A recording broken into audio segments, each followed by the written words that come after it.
Hello there everyone, welcome back to our channel. In today's video, you are gonna see how to fix Android phone not charging fast. So to do that, first of all, check your charger if it is given the desired or the configured amount of the charge or the wattage your battery needs. So after that, you have to head over to your phone settings and in here, scroll down and go to the battery in here, and here you will find and scroll down, and here you will find the option of charging settings.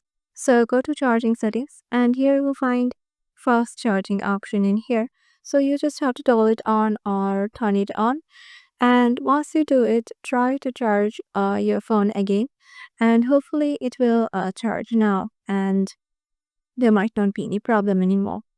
So yeah, this is how easily you can do it. Hope this video will help you out. Make sure to give this video a thumbs up. It gives us a lot of support.